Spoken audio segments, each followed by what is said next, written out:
Hello guys, this is Ruben Raj and welcome to Laravel tutorials.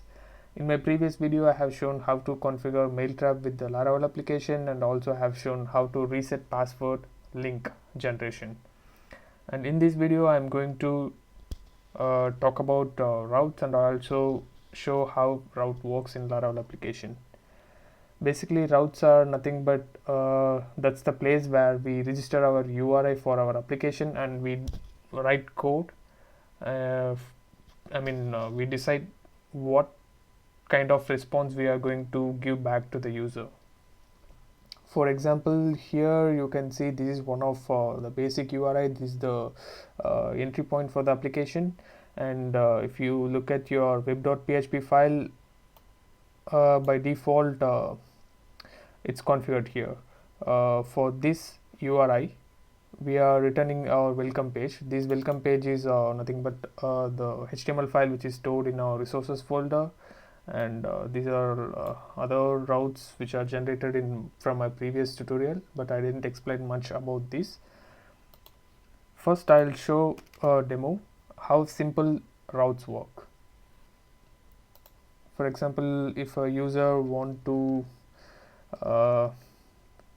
go to this URL, let's say /hello Laravel, the application want to say hello Laravel back to the user in the user interface.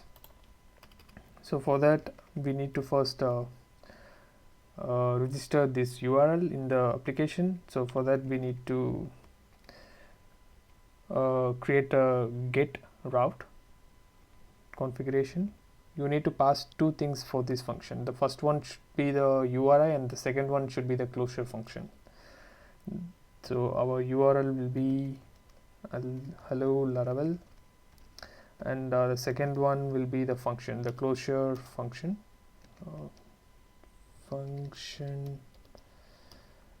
And yes, so here we can just return a string hello Laravel. So if someone hits this URL, the application will return this string as a response.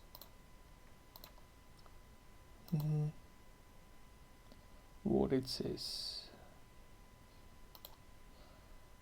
call to an undefined function get. Yes, I missed this.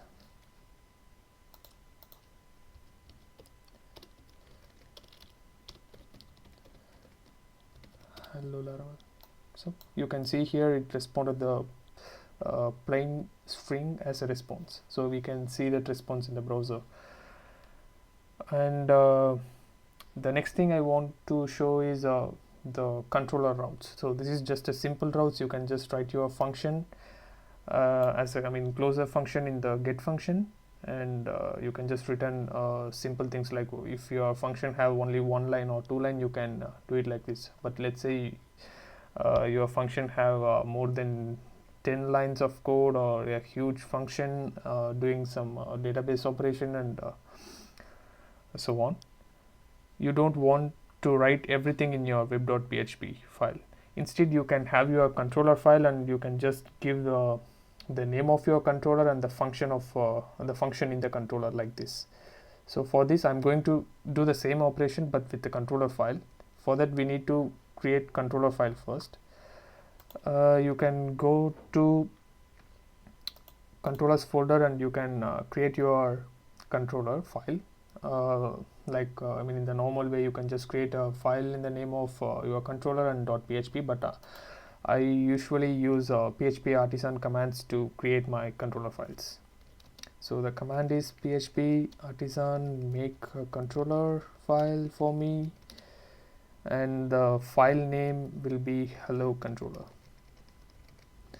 and I'm gonna execute this command, and it says controller created successfully.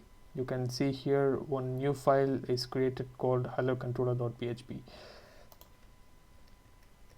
If you open this file, you will have your default template for your controller, and here I'm going to write a function to return the plain string hello Laravel, and the function name is going to be say hello.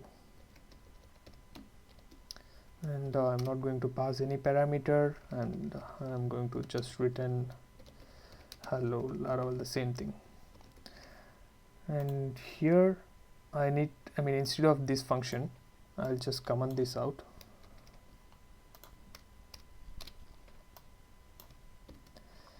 Here, instead of this function,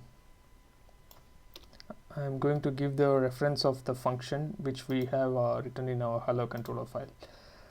We need to first give the file name, the HelloController, and at the function name is say hello.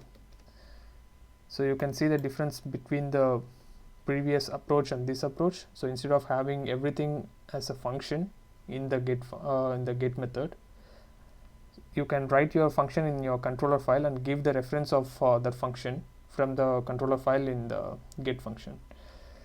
So now I'm going to refresh my page again, and it says what's the error here? I think we are missing function keyword here. Yes,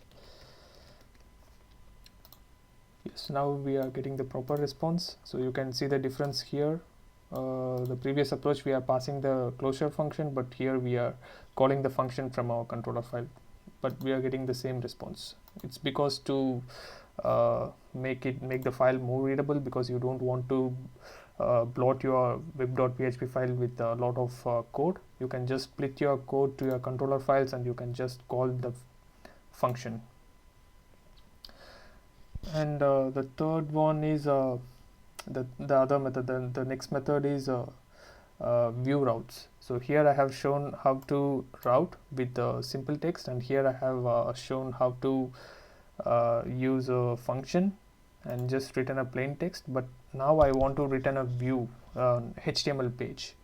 For example, I want to say this hello world using the HTML file. For that, we have a function called view, and in this function you can just specify the HTML file name which you wanted to show, and I'm going to keep my file name as hello Laravel. So far I didn't created this file. I'm going to create the UI file now. So you can see here in the resources, views, in the views I have a layouts. I'll just create my file here, new file, and the file name will be hello laravel.blade.php, and the extension should be .blade.php. And here what I'm going to do is I'm going to have a basic template, and in the body I'm just going to written a paragraph, and it says hello Laravel. So here from the HelloController, I'm going to just return this file, and in this file I'm just printing the hello Laravel. Actually here we are returning an HTML file instead of returning a plain string. So I'm going to refresh the page. Now we are getting this response, a response from the HTML file. You can just see the source of this file, and we are getting the same file which we have created. So it means it's returning the view from the HTML to the, as a response to the user. And we have seen three things in this tutorial. The one thing is how route works, the simple route. In the simple route we are passing the string as a response, and the second one is using controller to return the plain text, and the third one is returning a view, returning an HTML page to the user as a response.